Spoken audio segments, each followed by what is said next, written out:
Good evening. My name is John Reimers. I'm a parishioner here at Vintage Church and a teacher at Pacifica Christian High School. It is my pleasure to introduce to you the head of Pacifica Christian, Jim Knight. If there is a more experienced voice on the subject of raising teenagers and children in West Los Angeles, I can't think of one. Jim is a career educator, 36 years in education at the high school level. He and Sue are the father and mother of 4 happy and well-adjusted young adults, some of whom worship with us here at Vintage. Proud to call him a mentor and a friend, and as well as my boss. So without further ado, we'll hear from Jim, and then Sue will join us for a little Q&A. Ladies and gentlemen, Jim Knight. Thank you, John. Thank you, Sarah.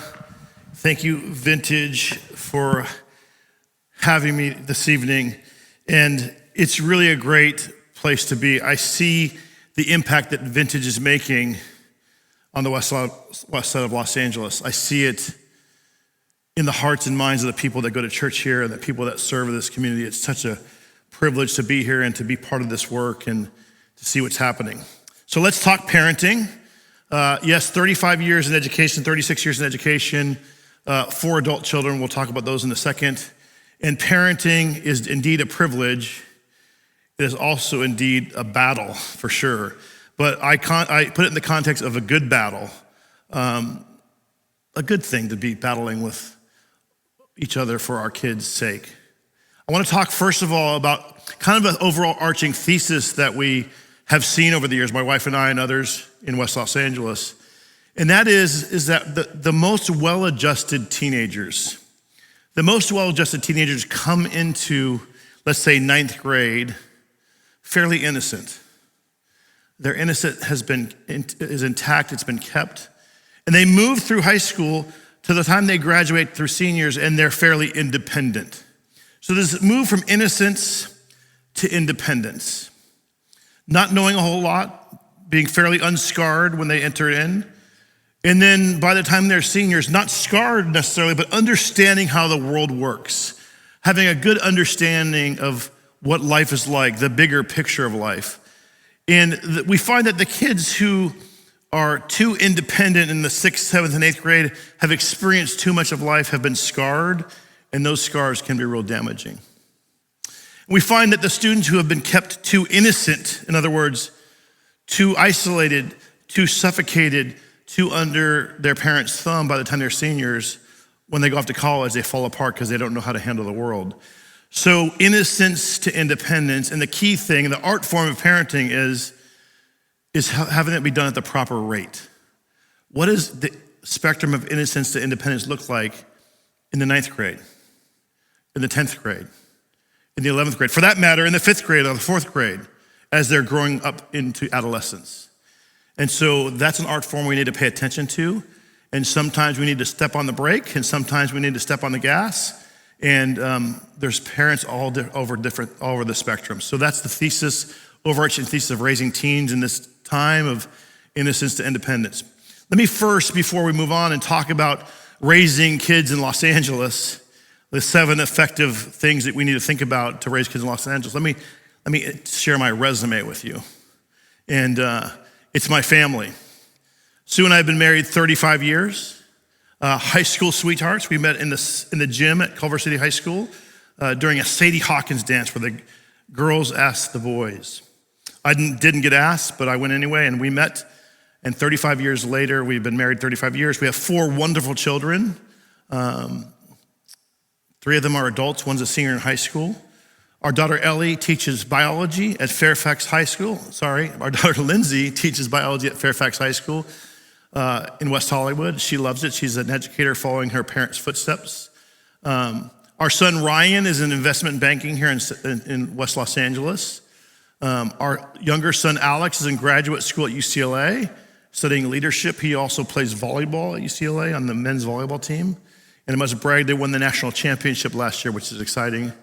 And our youngest daughter, Ellie, is a senior in high school at Pacifica, and she's getting ready to move off to college. We don't know where yet. And so these are really great people, the Knight family. You should kind of get to know us.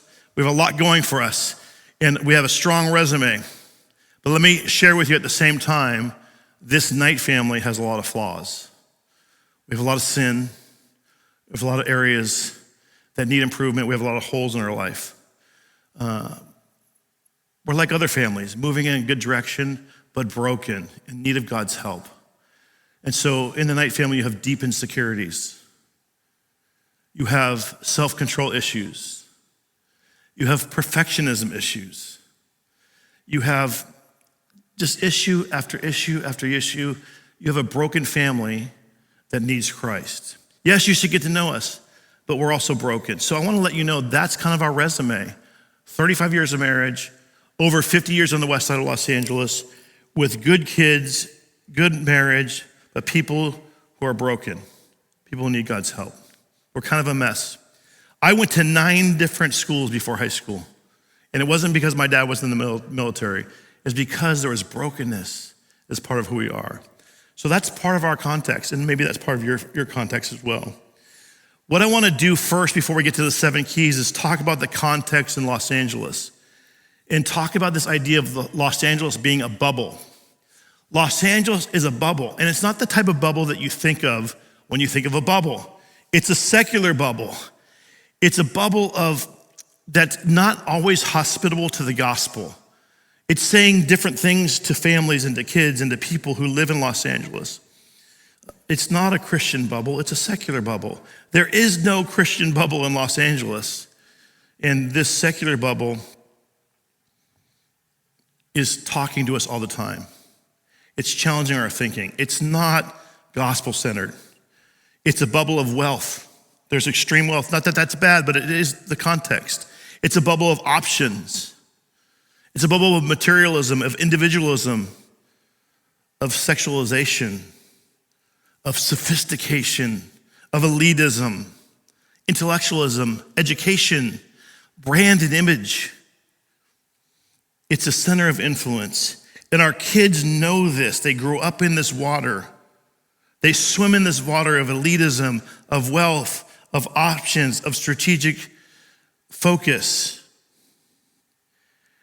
And so what I would encourage you to think about is, are most kids in Los Angeles moving too fast or too slow? And from my observation, working with teens over the years, they're moving at light speed. They're moving very fast. And probably most of them are not meant to move that fast at the age they're at, with the knowledge they have, with the foundation they have, with the brain development they have. And so what I would just encourage us to do for a second, if there's any way we can do to slow it down a little bit, to step on the brakes a little bit. Our kids are moving fast, and this city is discipling your kids. This city is pouring into your kids. And this city is pouring into your kid every day, every hour, every minute, 24 hours a day, all year long. And so we are battling. It's not even a person. It's not even a person. It's a city. It's an atmosphere. It's a way of thinking. It's smells, it's images, it's sounds, it's ways of thinking, it's ways of walking, it's ways of how we carry ourselves is discipling our kids. And it's not always what Christ would have us do in discipleship. So we need to understand that we're in this influential situation that's not always pushing our kids in the right direction. The good news is, even in this secular city where the Christians are the minority, the gospel cuts through this culture. In fact, the gospel cuts through all cultures and all times, not just our day and age. Our family was in London a couple years ago, and we went to Westminster Abbey for a service. In fact, when we went to the gate at Westminster Abbey, the docent was surprised. He said, "Well, the Abbey's closed today." And we said, "Well, we're here to go to church." And they were shocked. "You're here to go to church? Most of the people that come to the Westminster Abbey door are here for a tour as tourists." But we were there actually to worship at Westminster Abbey. And so we went in, and the dean was speaking about government and the church.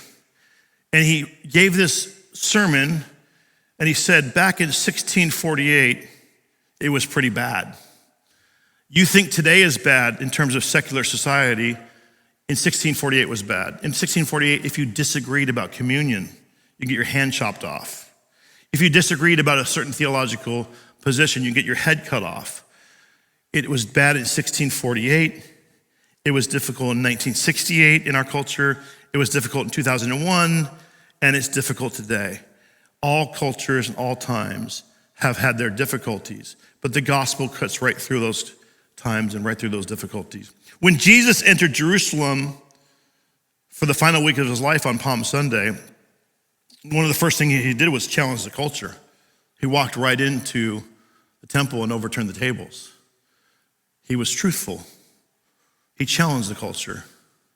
And then 4 days later, he gave his life up for those that lived in the culture. He sacrificed for it. He died for all of us. We are at the forefront of this battle in Los Angeles. It's a good thing.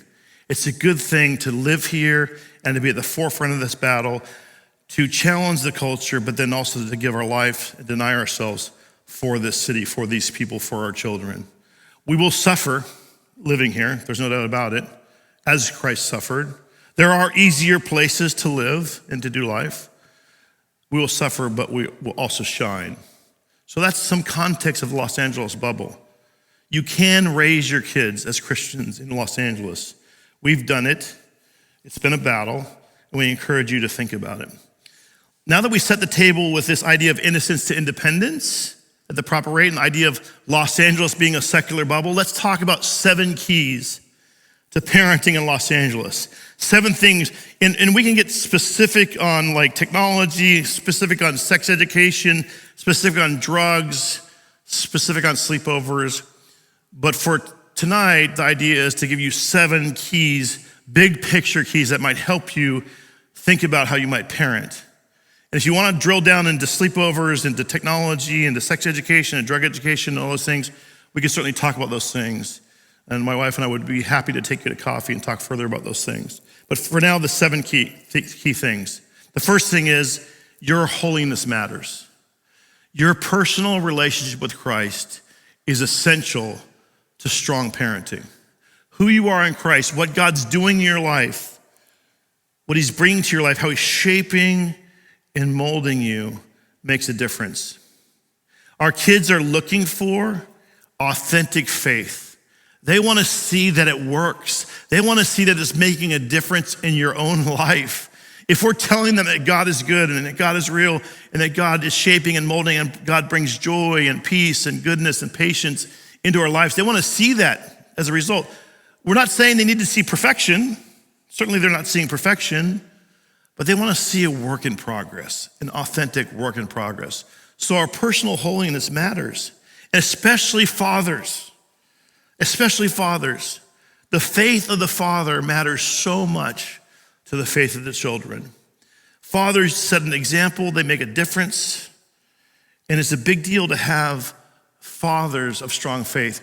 Being in the church for the last 40 plus years, I witnessed a lot of single moms. A lot of moms coming to church alone without their husbands. A lot of elderly women without their husbands. There's a lot of dads not in church, not pursuing their faith in a serious way. So dads, I'm challenging you tonight. Good parenting comes from authentic faith. Authentic faith comes from pursuing Christ in community, and part of that is being in church. So fathers, I remember when we were 7 years into our marriage, Sue pulled me aside and she said, "Hey, Jim, we have to have a serious talk." I said, "Sure, let's have a serious talk." She said, "You're not leading our family spiritually.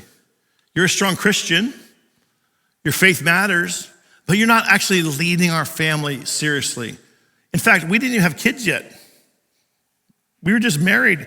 I was not seriously leading her, and she was asking me to lead her and to help her grow spiritually. As she was pouring into me, she wanted me to pour into her, and I wasn't taking it seriously. Believe me, after she said that to me, I took it seriously, and she reminded me that I needed to be a leader, a spiritual leader in our family. So they want authentic faith.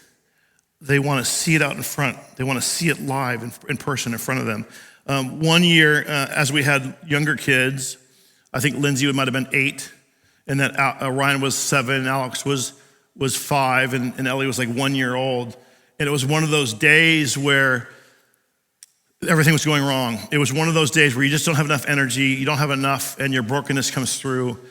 And it was just overwhelming. And the kids, it was later at night, the kids were like kind of in bed. And Sue was in the kitchen, and she collapsed down onto the floor in tears, just feeling like a failure. With all the tension, with all the angst, with all the battling of 4 kids and a husband and the life in Los Angeles. And she cried out to God. And she said, God, please help. Please, please help. Please take care of our family. And she prayed earnestly to God. And Lindsay came out of her room at that time and saw her mother pleading with the Lord for support, for health, for help.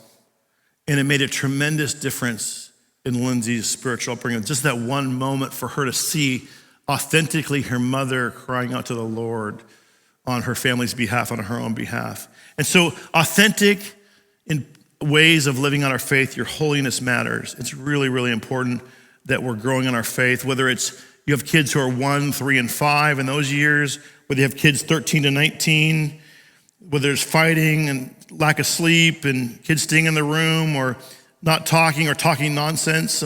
Their brains, especially the teenagers, my 2 boys had this language of nonsense where nothing made sense and they knew it didn't make sense. And they would use the nonsensical language to just get at me. And I asked them what they mean. They repeat the nonsensical language. And it was like, nothing is rational for 5 years. It was incredible. But in those moments, our faith gives us wisdom. It gives us perseverance. It gives us self-control and emotional control. Our faith gives us purpose, a bigger picture to fight through those crazy times of parenting. So the first key, your personal holiness matters. The second key is your marriage matters. Your marriage is key. Now, I know many of you are couples and married. Some of you may be single parents or parents of divorce, families. And so this slide, this conversation about the marriage is key. I'm really focused on those who are married here. But if you're not married, rest assured that God is still working. God is still working. I am a product of a single mother that gave birth to me when she was in 10th grade. God still worked and worked mightily in our family through my mother and through the experiences that I had. But the marriage is key. If you're married, the marriage is key. And I will tell you how many families I've seen over the years that when they have their first kid, the marriage ceases to exist. And the child, the baby, becomes the center of the family. The baby becomes the sole purpose, and the marriage is put on hold. And I want to warn you, and I want to pause here and say, do not do that. Your kids need a strong marriage. If your kids are going to grow up and be successful, and if your kids are going to be strong in their faith, if your kids are going to be well-adjusted, they need parents who have a healthy marriage. So the marriage needs to be the first priority, the first point of contact in your family. And so our tendency is to say, well, the baby is helpless, so the baby needs to be the center point. Don't worry, the baby's going to get plenty of attention. The baby needs to eat, the baby needs to sleep, the baby needs to be held. That's going to happen, right? Is your relationship going to continue to grow? Is it going to continue to develop? So please don't make the kid the center of the universe. They already are the center of the universe in many ways. They don't need to know that they're the center of the universe. They need to see a family functioning. Our thought was when we were married and we had kids is that the baby, our daughter Lindsay, our first child, she entered into an existing family. That family existed well before she was born. It had traditions, it had habits, it had personality, it had an atmosphere. And so she entered into an existing family. Now, when she entered in, we adjusted some of the things we did, but we didn't adjust everything. We still went to church as a family, and we brought her along. We still went on date night to spend time together, and when she was an infant, we brought her along. We brought her along into an existing structure of a family that she wasn't the center of, that Christ was the center of. So please understand that your marriage is key. It's key. A strong marriage creates we call a backstop at home. A backstop at home. And your kids need a backstop at home. They need a place at home they can fall into. They need a place at home they can feel safe in. They need a place at home that they can let their hair down. They need a place at home where they can say, I'm struggling, I'm angry, I'm excited. Because out in culture, they're facing all kinds of difficulty, all kinds of scenarios, all kinds of peer pressure. So if the home life is safe, if the home life is mature, if the home life is strong, they're gonna be less likely to give in to those peer pressures outside of the home. Because they know they can count on you. They know they can count on the family. They know they have a place where they can be themselves.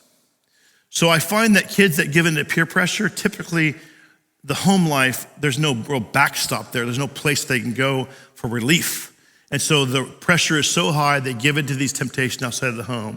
So understand that your marriage and that your home helps create a backstop. It's a safe place. I would also say about your marriage, it's important that you spend time getting on the same page about parenting. You spend the time to talk and think and pray about how you discipline.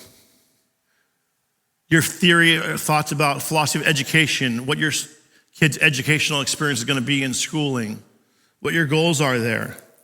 Get on the same page about consequences, about what core values your family is about. This takes a lot of work to get on the same page about these things. Sue and I would spend time Thursday nights, we'd just go out and we'd do it on a quarterly basis. On a Thursday night, we'd go out and just revisit our core values. What do we believe about discipline? What do we believe about education?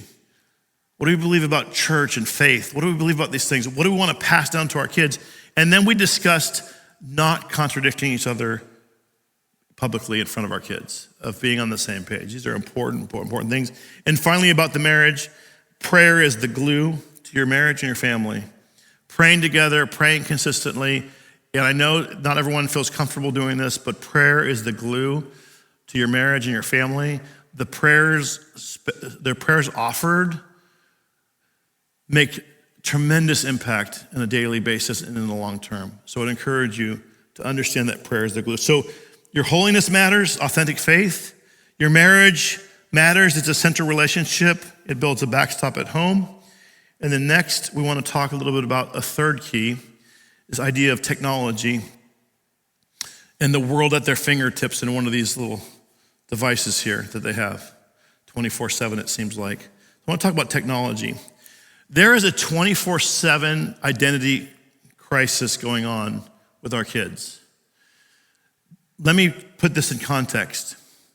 In the 1950s, if you grew up in the 1950s, you had very few options.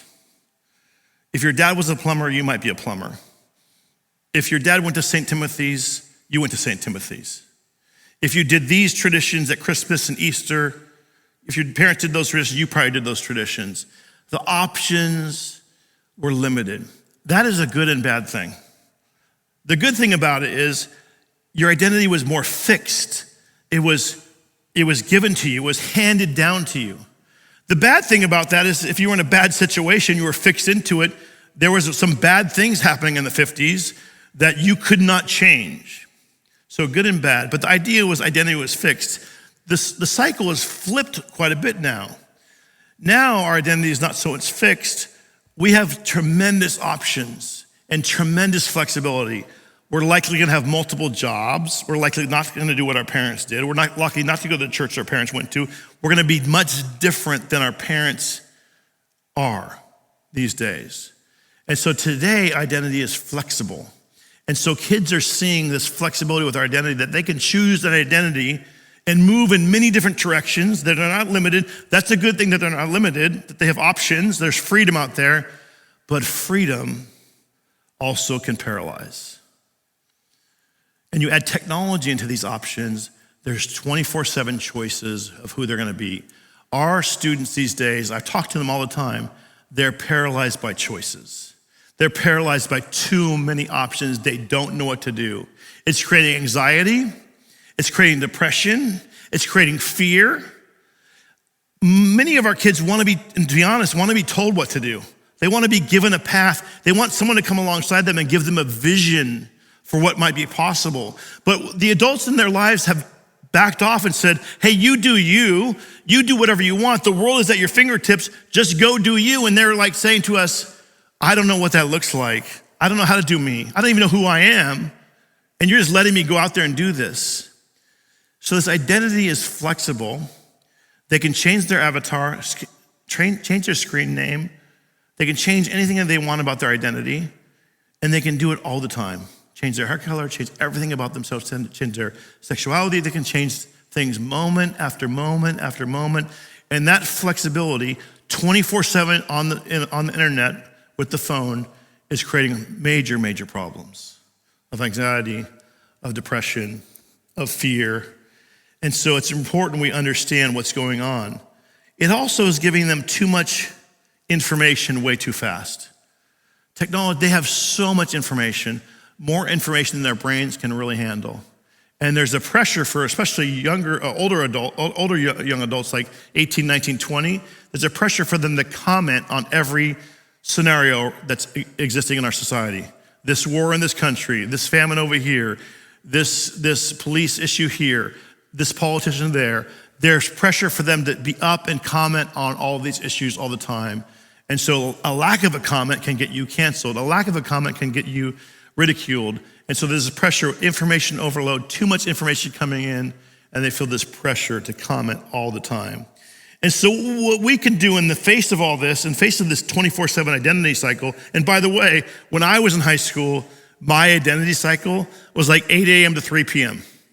It was when I was when I was in school only, because I didn't have the technology. When I went home at 3 o'clock after school, I was disconnected. I didn't have to worry about my identity. I didn't have to worry what people were gonna think on Instagram or TikTok or Snapchat or any of those other social media outlets. I had a break from the 24/7 identity cycle. I can be myself, take a break. My identity cycle was like 6-7 hours a day, not 24 hours a day. And so we understand that we live in a much different world. And so what we can do at home as parents in this identity issue and this information overload with this technology is we can create consistency. Because life is so flexible, lets us create consistency. Consistent habits through our day. Consistent habits through our week. Consistent habits through our year, so kids can count on some things. They count on dinner at a certain time, if possible. They count on a Sunday night dinner. They count on church on Sunday. They count on a common vacation that we go to every year. These moments of consistency where they have handles to grab onto in a fast-paced, changing world. So one idea is to create consistency in your family, things they can count on, traditions, vacations. You know, our daughter, Ellie, who's a senior, when she left 8th grade, she brought up this idea of social media. She hadn't had social media at that point. And her siblings heard about this conversation that was about to happen, her 3 older siblings. And they said, hey, Dad and Mom, you need to leave. We're taking this one. You just go to lunch. We're gonna talk to her. And we said, what do you mean? She's our daughter. And they said, listen, you gotta leave. And so we left. And they sat down with her and they said to her, Ellie, no social media. We're not gonna let you do it. The 3 older siblings told her no. And the reason they said no is because they said, listen, it's affected us negatively. It's torn us apart, the 3 of us. Here's what it's done to us in the negative. Now they've got control over it, but we don't want that to happen to you. And so we're gonna tell you, we don't care what your parents say, our parents say, we're telling you no social media. And she looked at her siblings and she said, okay, I trust you. I love you. You guys have set a great example for me, so I trust you. So our youngest daughter took the advice of her 3 older siblings and decided not to have social media throughout high school. I mean, that's not, I guess call that good parenting, but it was certainly good parenting on our kids' part towards her.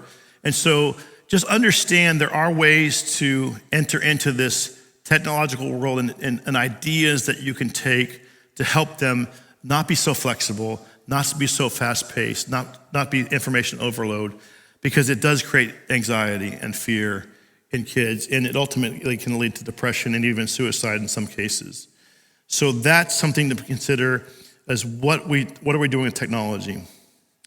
Next, the fourth key. What do you do when things go wrong in crisis moments? This is huge, especially for middle school and high school students. And parents, I want to tell you this. Things will go wrong. Things you never imagined will go wrong. And in those moments, you're going to think it's the end of the world. It's not the end of the world. Typically, it's not. But things will go wrong. And are you prepared when that happens? Are you prepared for those crisis moments when a kid cheats on a final exam and gets an F in the class? When a kid comes home drunk? When someone tells you they're sleeping with their boyfriend and they may be pregnant, or they are pregnant?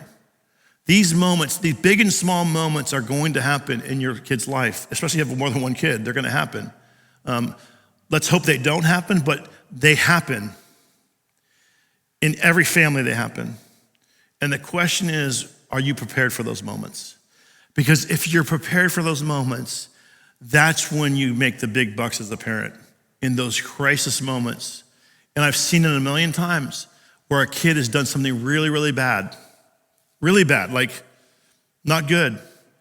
And the parent comes to soccer practice, gets out of the car screaming and yelling, "How dare you insult our family that way? How dare you act that way? Get in the car right now." And they pull the kid off the soccer field by the jersey and embarrass the kid and undress the kid in front of their peers, in front of the families.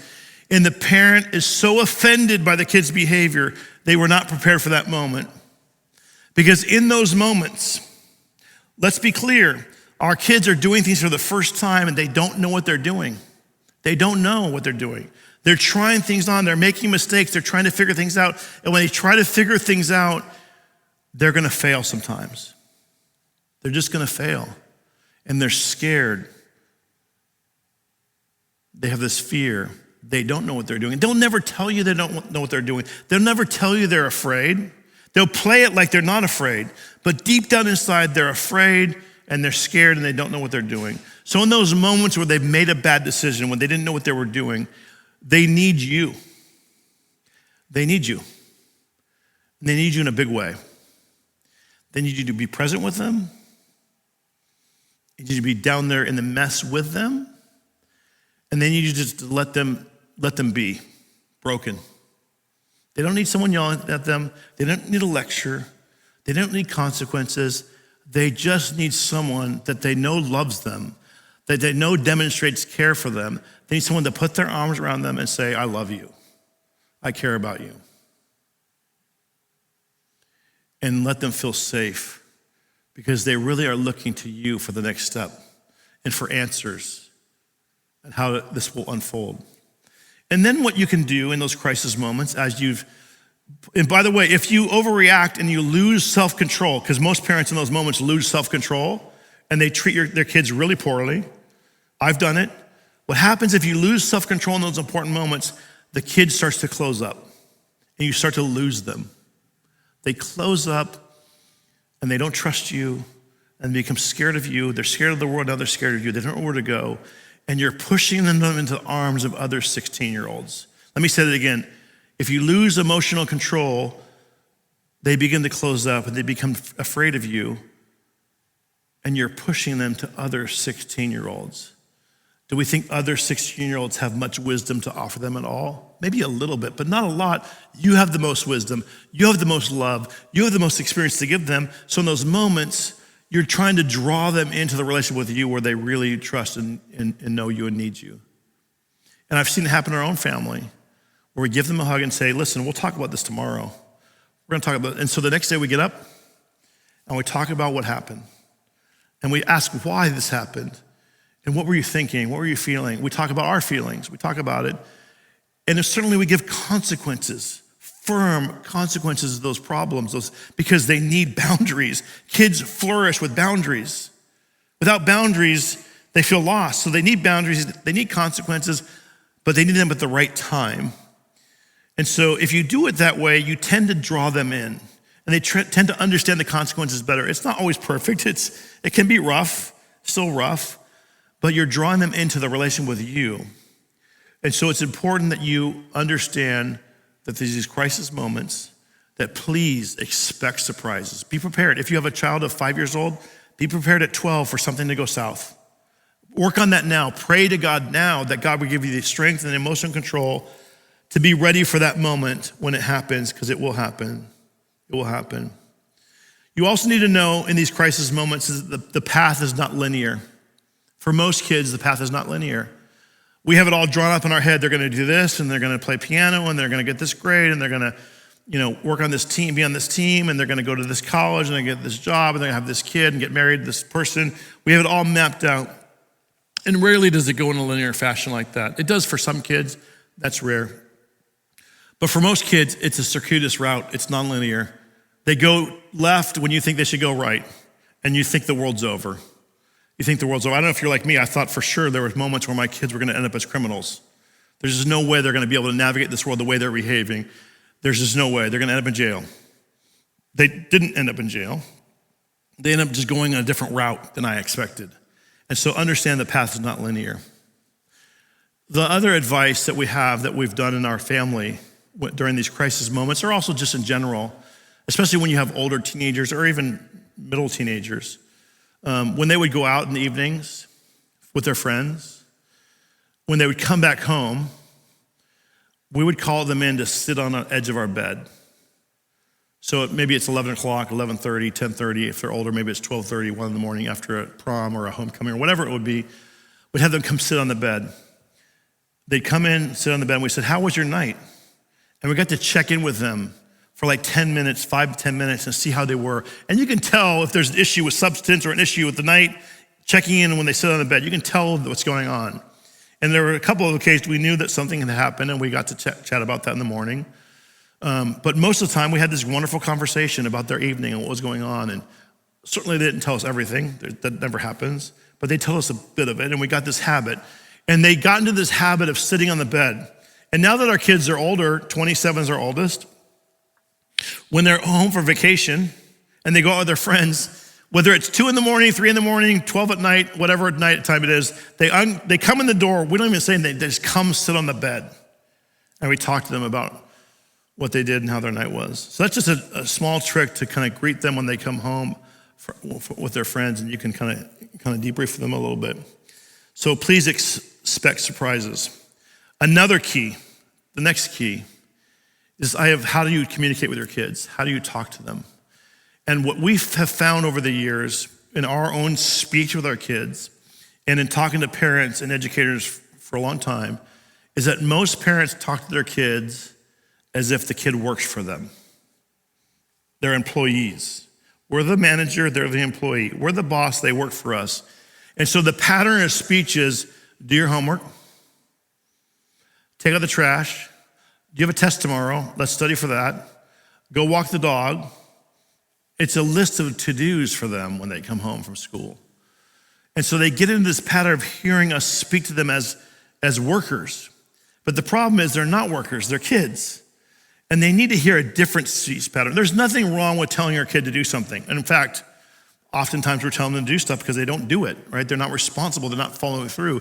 So there are times to certainly talk to them and say, do your homework, do the dishes, take out the trash, walk the dog, do these tasks. But here's the deal, if we're not careful, what happens is they only hear this manager-employee relationship. And our relationship becomes manager-employee, not father to son, not mother to daughter. And so it's important, I think, that we give space for not barking out orders. By the way, one of the reasons they spend so much time in their room by themselves, first of all, it's a rite of passage for a teenager to spend time in their rooms by themselves. That's kind of what happens in every single family. So your kid disappears for a couple years into their room. Believe me, that is totally normal. It happens to every family. They go away for a while. Trust me, they come back later, they come out later, they hibernate for a couple years. But part of the reason they go in the room is because we're barking orders at them all the time. Why would they want to be in an environment where the orders are being barked at all the time? So another way to do it is when they come home from school and you're there, if you're there, just sit on the couch and have them plop down and just sit. And by the way, never ask a high school boy how their day was, or even a girl. because all they're gonna do is say fine.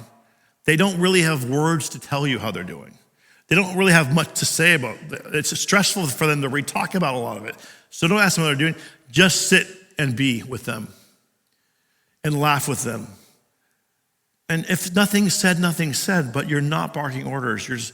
And oftentimes when you do that, you start developing a conversation that's meaningful. You start developing a conversation that they want to be plugged into. So it's not talking at them, it's talking with them. One of the favorite things for me in communication was we had, when our kids went to high school and to middle school, we had a bit of a commute from our house to the school. It's about 40 minutes each way. And those moments with the boys were priceless. 90% of the time they were, on the way home, they were sleeping with drool coming out of their mouth. Like big high school boys, they had no interest in talking, they just slept. And it was the best thing ever because from time to time, they would break out in conversation. Maybe 10% of the time on those trips. And we'd have the most meaningful conversation about dating, about education, about fears, about goals, and you just have to wait for it. So 90% waste of time, 10% golden. So times where they can just open up and you're not barking orders at them. Another thing we've learned is one key effective communication tool with your kids is tell them how you're doing. And we heard this a long time ago and we started to use it, it worked. So rather than say, how was your day? And they say, fine, and nothing happens. Tell them, hey, today I went to work and I had this meeting and we talked about fundraising and then we talked about history curriculum and then we talked about hiring and then I had to deal with this discipline issue. I didn't give them the details on that, but I started telling them how my day, when I went to lunch and here's what happened to my day. And they start to get interested because they don't have words to say, but they're listening to your words. They feel comfortable, they feel open, they start interested. And guess what happens? Typically, when you start telling them about your day, they then start telling you about their day. And just start the conversation. So at dinner, Sue and I would say, hey, I'd ask Sue, how was your day? And she'd start talking about her day. And she'd ask me about my day. And pretty soon, the kids are telling you about their day. So it's just one tip. Ask them, tell them about your day. Don't ask them how they're doing. So communication, don't talk at them, talk with them. That's important to think about.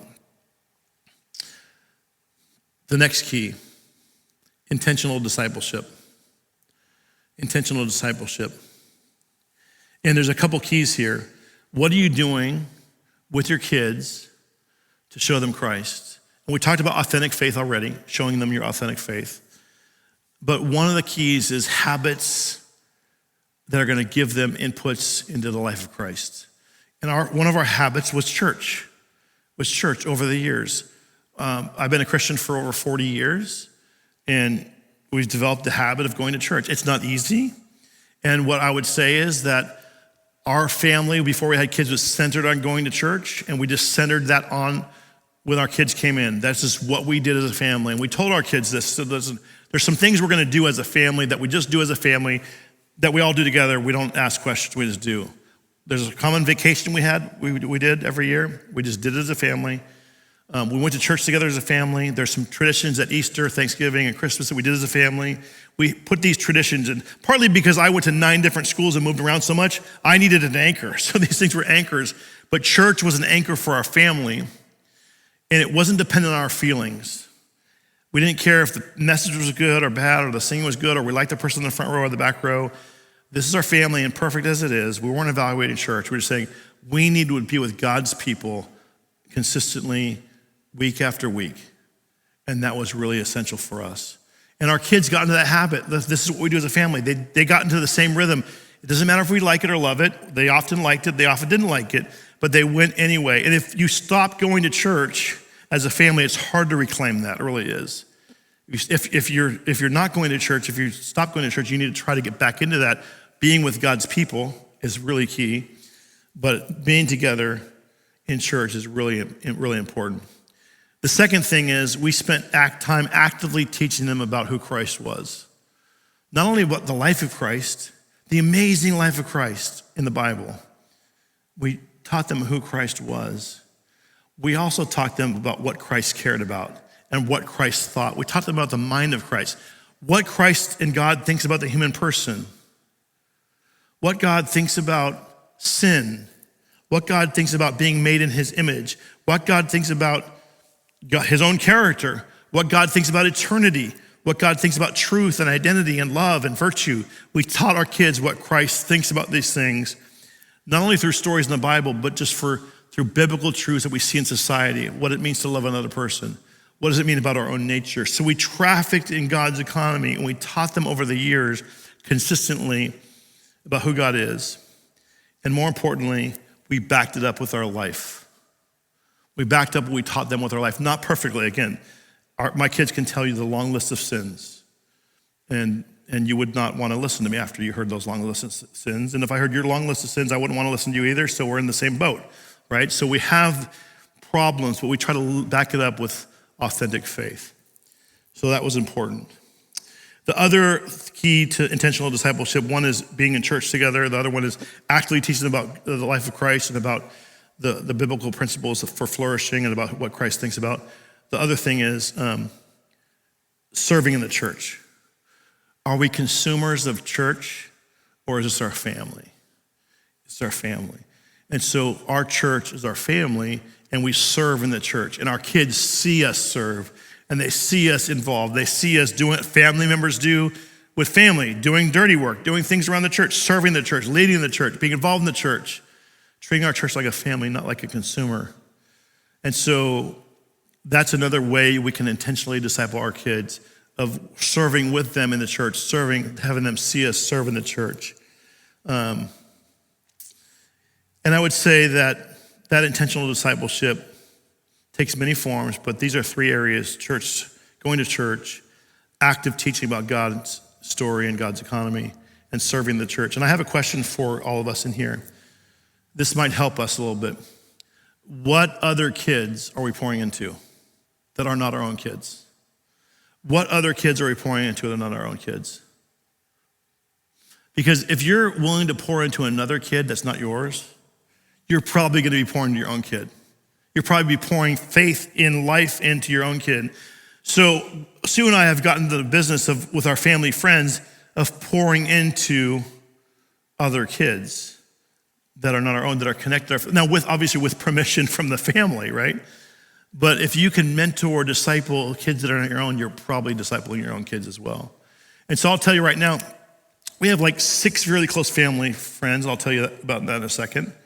And there's probably 6 of them in college. 6 who are in college, and there's probably another 6 who are out of college, right? And so a number of years ago, I just took it upon myself to create a couple of group texts with groups of these kids. Some of them are my own kids, but they're also they're friends of ours who are in our family circles. And every Sunday I text them, all 4 chains of kids. I text them, hey, say, what's good? What's not good? How can I pray for you? What are you thinking about today? And they don't have to answer the text, but I tell them, I answer those questions for them myself. Here's what's good. Here's what's not good. Here's how you can pray for me. And it's really small. It's not a long text. It's very short. And they'll text back saying, here's what's good, here's what's not so good, here's how you can pray for me. Every Sunday, I'm in a rhythm. I also, when they were in college, I would buy them food, because during finals, food is a big deal. So I'd send them food. So just pouring into them, checking in on them, telling them to pray for them. And then when crisis moments come, guess what? They text me, I need your help. I've reached out to my dad, but I need your help.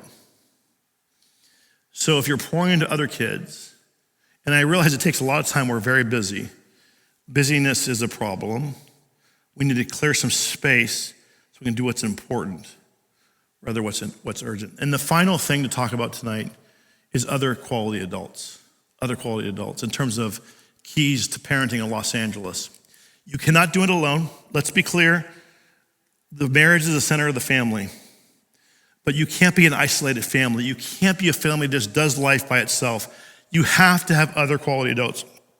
When I was in college at UCLA, I graduated and was off into the races in my career in West LA. And I had a number of Christian friends who just had graduated from college too, or doing their careers. And 3 of them came together and said, hey, we need to start meeting seriously on Sunday evenings. We need to meet and we need to talk and pray for each other and talk about what's good and what's not good. How's God How are we doing? What are we doing well in our faith? What are we not doing well in our faith? So we began to meet Sunday nights for like 2 hours, 3 hours, and we'll fight this, what we call the fight of faith, and root out sin, pray for each other, read scripture together. And this group began to meet. And lo and behold, our girlfriends and then wives would start to meet on their own time on Sunday nights with their own schedule, their own space. And so you had this group of women meeting and this group of men meeting. And over the last 34 years, we've been meeting every single Sunday night to pray together, to talk about what God's doing well in our life, how we're falling short, what the scripture says about our lives. And we pray into that. And those adults have not only built my faith, but those adults have been examples to my kids. So those adults invite my kids to events. Those adults invite my kids into prayer. Those adults invite my kids into mentorship, into other things. So we have a network of adults, but it takes a long time. It takes a long time. I want to encourage you to develop other adults in your kids' life, grandparents, uncles, coaches, aunts, other people that can pour in, Christian people that can pour into your kids' life. Be serious about developing that network. You can spend time with your kids. It's important to spend time with your kids, but you also need to spend time developing this rich network of folks. So those are some things to think about. Those are some things to set the table for you to think about as you parent. Your holiness matters. Marriage is key. The 24/7 identity cycle. Expecting surprises. How we talk to our kids matters. Intentional discipleship, and other quality adults in their life. So it's been good to be here. I look forward to answering some questions. Thank you. Thank you, Vintage, for having me.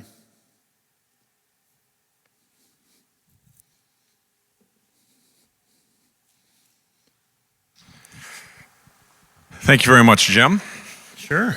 A lot of food for thought there. I'd like now to introduce Jim's wife, Sue, an educator in her own right, elementary school teacher for almost as many years, right? Yeah. And actually known to many of you. So we've had a QR code and people have been texting in questions. So I'll have a seat and we'll start in on some of those. I'll start by saying that crisis moment bit really resonated with me. I'm a child of the 80s, as I think you guys are, and we've got a lot of younger parents here, but I was raised in the risky business generation, and so when it came to drugs and alcohol, a lot of that stuff, I thought my kids will never pull anything on me, and little did I know that once the teens and the early 21st century came along, that we were on to a completely different set of issues. So I don't want to scare any of the younger parents there, but I'd say be prepared, but prepared for what? We have no idea. That's right. So. But bombs will drop. I mean, that's what we have to know, that they will. And we just need to be prepared for that, knowing that that's going to happen. And we are not going to react out of being surprised and freaked out. On the inside, we might feel that. And on the outside, we draw them in and give them a hug and say, let's talk about it. So how do you train yourself in unconditional love like that? Because that's really what you're talking about, is that there's nothing they can do, modeling God's love for us, that will separate them from your love for them. How do you what's the workout regimen to get ready for that? That's exactly what we practice saying. And we'll say that to our kids, those exact words. There's nothing, and I've said it so many times, and so has Jim, there is nothing that you can do. I mean, like even that thing that will separate our love from you. And in fact, we will just be there for you. We would love to be the people that work it out with you.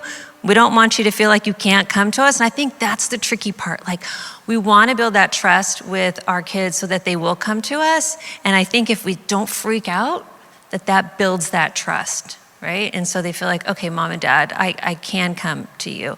I remember feeling that with my own parents, that I could come, especially to my mom. She set up an environment that made it real comfortable. And so I think I think the environment, the table that we set is really important. Would you say? I think to add to that too is that in the men's group I was part of, a number of years ago, one of my closest friends, his father got sick.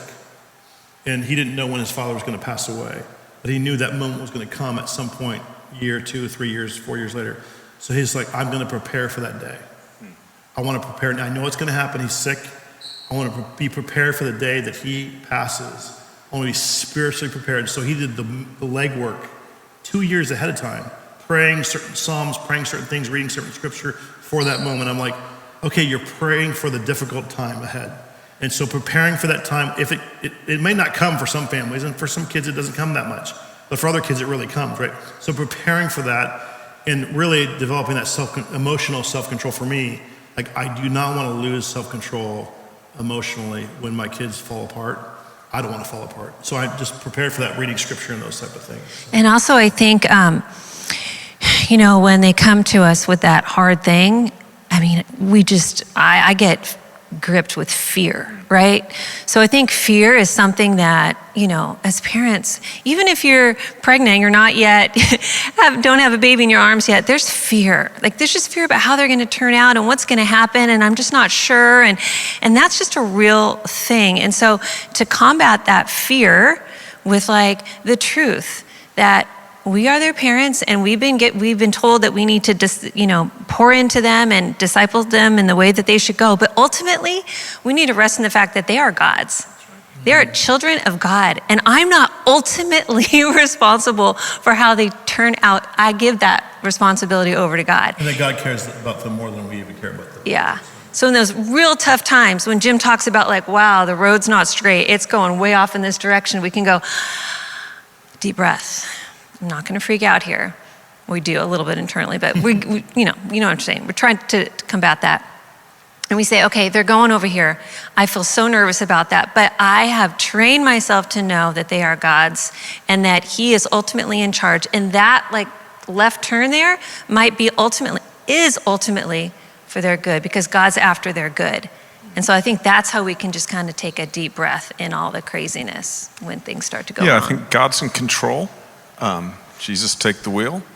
And also they have free will. I think for me as an educator, one of the things that I've seen change over my career is as, call it secularization, whatever, as parents become more fearful and less able to trust God, they're also less able to watch their kids make bad choices and recognize that those choices the kids are making are not the parents' choices, they're the kids' choices, and they don't reflect on you necessarily.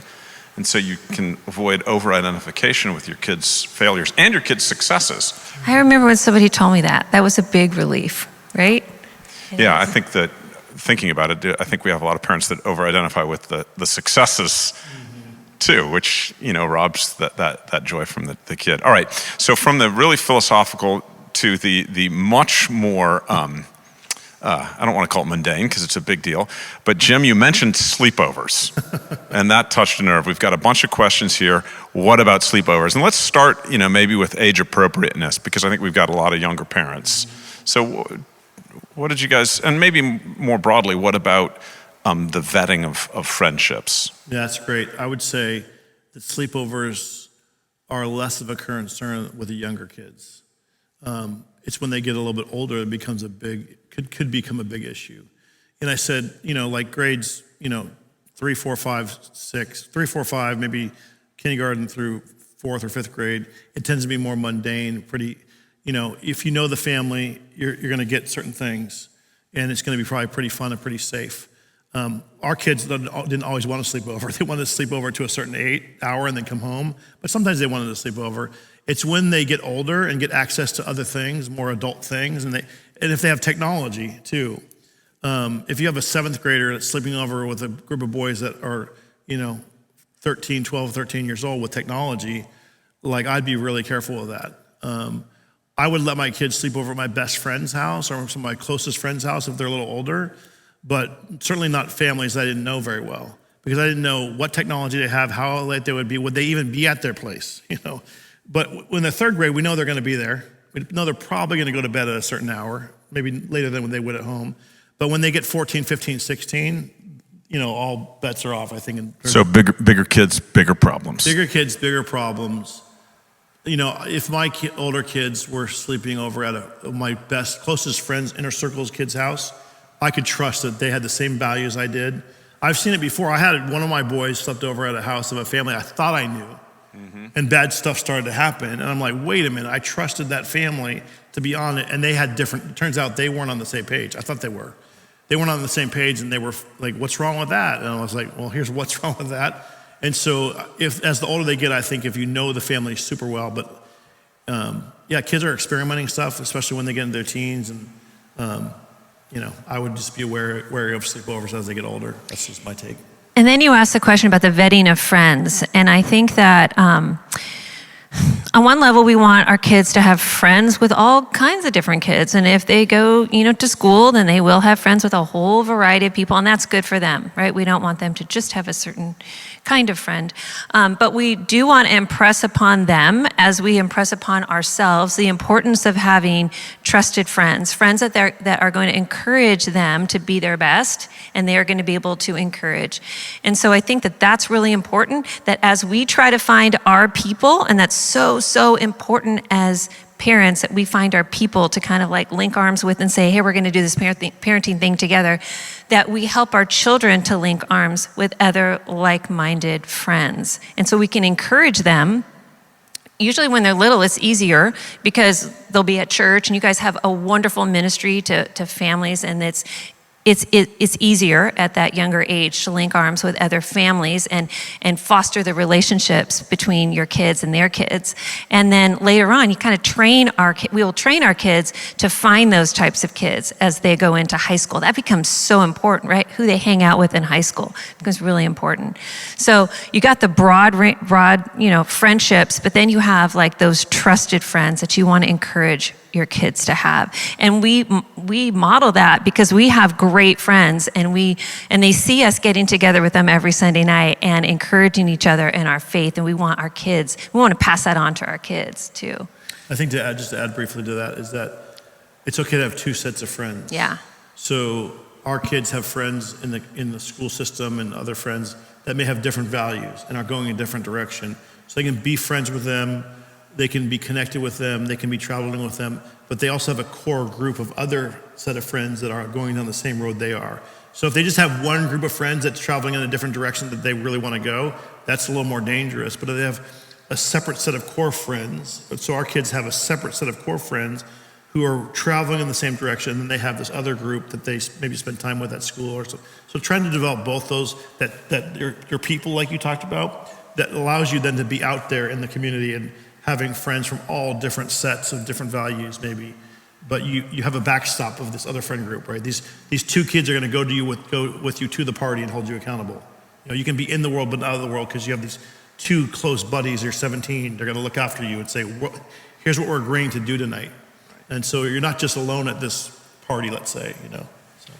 And I think we found also that we really have a role in curating all of that.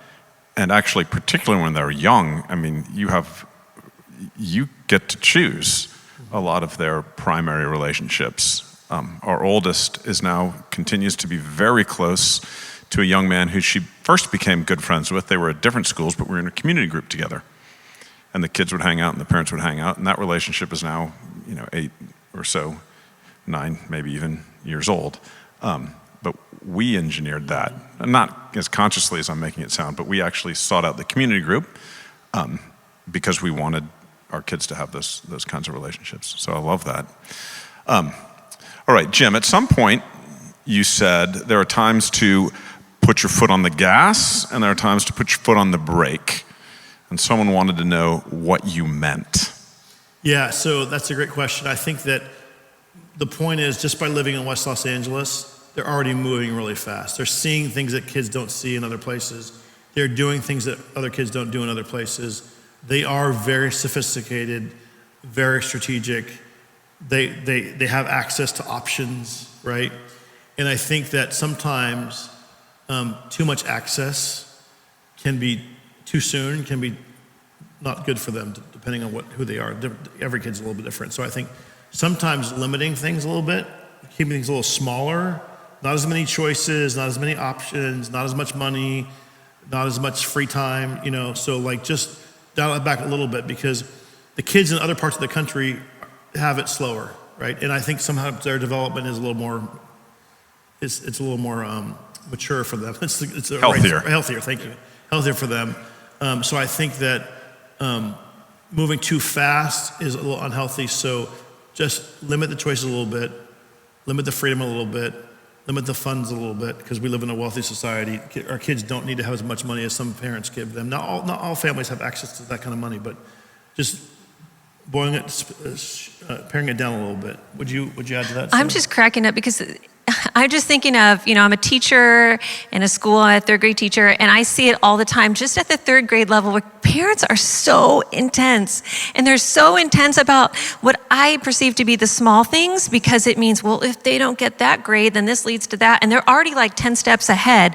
And the kids feel the pressure, and they feel that their parents are nervous and fearful for them. And the stakes are so high at such a young age. And I just want to say, like, just take it easy. Just take it easy.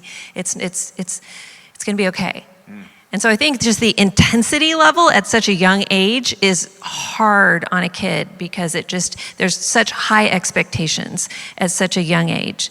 And kids are just going, oh, what if I don't do that? What if I fail? And you're like, we're not talking about that in third grade. It's okay. You can make mistakes. But I think when parents set this expectation and this intensity level real high, it just puts undue pressure on kids.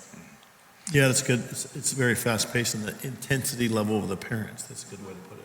Can I get a little bit more specific, because I know you guys have experience with this? What about the what I call the youth sports industrial complex? We don't know anything about that. Yeah. I think sports are really a huge positive for kids. I grew up with sports. Many of us grew up with sports, and it really was something that was positive for us. I think, as a parent, just one thing that just comes to my mind is that when your kid gets in the car after the sports game, there's a tendency to debrief about what happened. And we found with our kids, that was the worst time for them. It wasn't even about like, why did you make that play? Why didn't you do this? It was more like, so how'd you feel out there? Our kids didn't want to talk about it. So they wanted to move on to the next thing. So I think letting them be kids, and the conversation in the car going home on the 405, back from whatever gym you were at, whatever field you're at, needs to be more fun-loving and less about like. So it's not about the performance. Do you think you're going to be evaluation. the number 1 seed next tournament, or what do you think you're going to get this kid from this other club to join your club? That's what a lot of parents will do, and it creates this pressure. So I think one thing is minimize the talk on the way home. Our kids have told us they appreciate that a lot. I think that's one thing. I think the other thing is that most kids aren't going to go D1. Most kids aren't going to play professional sports, so we need to treat them at the level that they're at, and not put this undue pressure of them to, be someone they're not really supposed to be. Well, what about the time commitment? As I'm thinking specifically about, all of us having been in education in West LA, there are people out there who are trying to recruit your 9-year-old, even younger, you mentioned being on the 405. I guess I'll put it this way. Can we have kids who are participating meaningfully in athletics without ever getting on the 405? Yes. Keep it local? Yeah, I think it just depends on our kid. We have two different experiences. Like, our youngest son played for the U.S. national team in volleyball, traveled around the world, was a top recruit out of high school, is playing at UCLA, like I mentioned. And his gift set and his desire and passions pushed him in that direction. But our other kids, not so much. And so it would be wrong for us to say, other kids, we're going to do the same route that he had. In fact, our youngest daughter, she was playing club sports in middle school and was on the 405, and she came to us and she said in 7th grade, said, I'm done. Like, I don't want to do anymore. I'm like, well, and our conversation was, at this age, do you want to play in college? And she's like, I don't know. I'm like, okay, fine. And give us a reason why you want to be done. And what she told us, she said, listen, next year in 8th grade in school, I want to be at school fully present. I want to be on student council. I want to be in the worship band. I want to play multiple sports at school. And if I play this one sport year round for the next 5 years of my life, I won't be able to do that. So she took a different route. She was like, she quit club sports. She got off the 405, and she just fully invested in our school. And I think for us, it was understanding every kid is a little different. We had one athlete that was really super. Our oldest son played baseball in high school, and he knew. When 9th grade, I said, do you want to play college baseball? He said, no. I want to surf, skateboard, play high school baseball, and have my career end at high school. So that was his journey. In fact, his last at-bat in high school, true story, he had a walk-off home run his last at-bat of his baseball career. It was phenomenal, but every kid has a different path. They all don't need to be plugged into this club sports system. I don't know if you'd add to that, but. I think, no, you answered it well. The only thing I could add is that even our kid that was more athletic than the others, we were very conscious about not traveling to that very far club, but by keeping it local and not going crazy with all the extra stuff. We were very intentional about that. Now, we could have poured in even more and had him go to lessons every day and overscheduled him, but we were very aware that we wanted to kind of dial it back, even though he had a lot of talent. Because you could be spending so much time. Talk about Sundays as well. A lot of it happens on Sundays. That is one of the questions also I was going to follow up. That was really difficult. And we had friends that, disagreed with the way we did things. And, it was hard. There are teams where if you don't participate on a Sunday, you can't be a part of that team. And so that's a decision for parents to make. Yes, we're going to do that, or no, we're not going to do that. And that's hard, but that's also really as a big consideration. And we told when our kids played club sports, we told the coaches, hey, on Sunday mornings we have a commitment. We can miss from time to time, but we're not going to miss consistently for that. That's what our family does. And making that clear up front was helpful. And most of the club coaches were fine with that. But there were times where we did miss Sundays, and that was just the thing. But I think we can look over the arc of our parenting, and our kids would say, we go to church. Like, that's just our thing. Even when there was a period of time where it's like Sundays took over, but then we would have conversations about that, like, this is not good. Even though we were kind of like caught up in it a little bit, like admittedly, we want to establish a pattern of going to church. And so we went back to that. Yeah, so it seems like while they did sometimes miss church for other commitment athletics or whatever, there was never any question as to what was most important. That's right. We were clear with the coaches, clear with them. They knew we didn't always go to all their games either. Sometimes they would go and we would stay in church.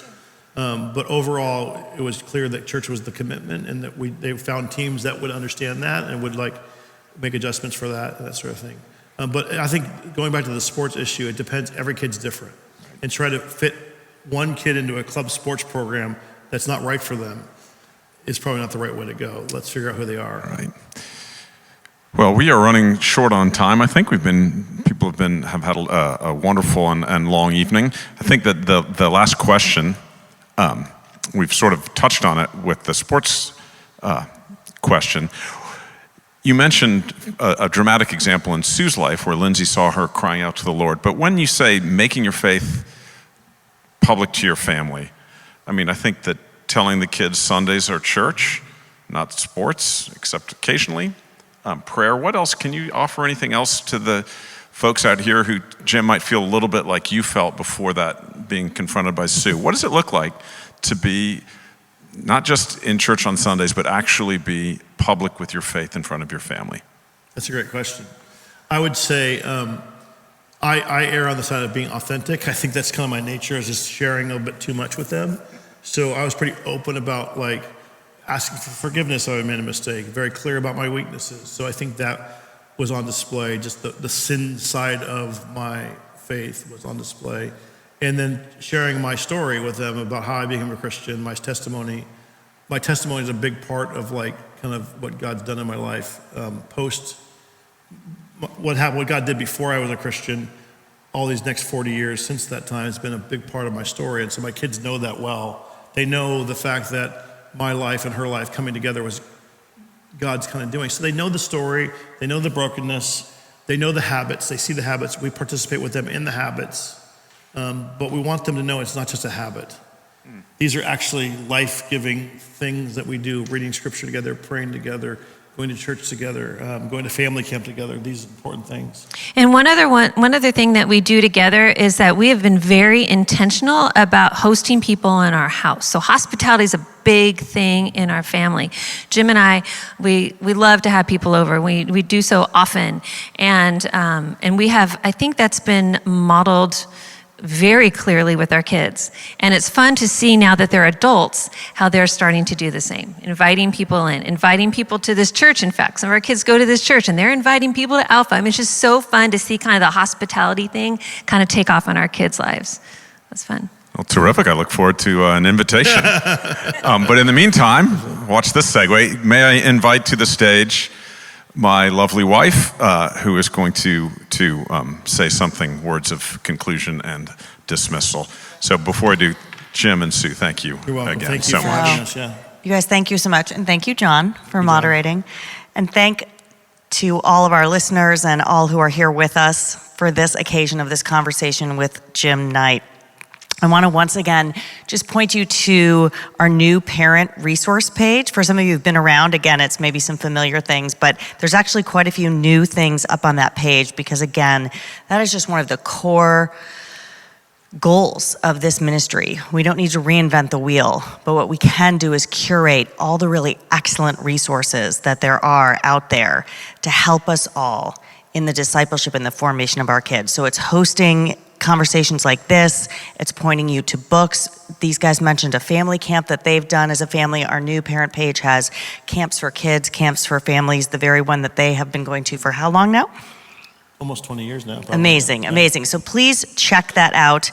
So again, just want to point you to that research page. It's vintagechurchla.com/parents. So please go to that, and we hope that everything you find there and everything we do, as I said earlier, just reflects our hope for the parent ministry here at Vintage. And it's simply this, that we would be full of grace and truth, as can only happen when Jesus himself, the only one who is full of grace and truth, is embodied in our homes, and he shepherds us as we shepherd our family. So with this, let me close in our little 5 P's of praying for your children. It's based on Psalm 23, and I'll just close us now with a prayer for our Vintage families, for the Knight family, for the Reimers family. God, we thank you that you are the good shepherd. Jesus, we pray that you would be a very personal shepherd in our households, that our children would come to know you and know your voice as they can only do because you, again, are a good shepherd. We pray you put them on the path for their lives where they would thrive, the path that leads to life and life to the full. God, we pray you would protect our families, all of the families at Vintage Church, and anyone who is hearing this tonight, Lord. Would you be the one, though they walk through any dark valleys, thank you that you are there to comfort them and keep them from evil. We pray that you would keep them from harm and watch over our lives, over our comings and goings. Father, we pray you'd provide for our families, that you would set a table for us, God, and we thank you that you are a God of provision, Jehovah Jireh, that you would supply all our needs. And lastly, God, we pray that you would pursue our families and pursue our children with goodness and mercy all the days of our lives. And we pray all these things in Jesus' name. Amen. Thank you for being here, you guys, and thank you to all who are listening. Thank you.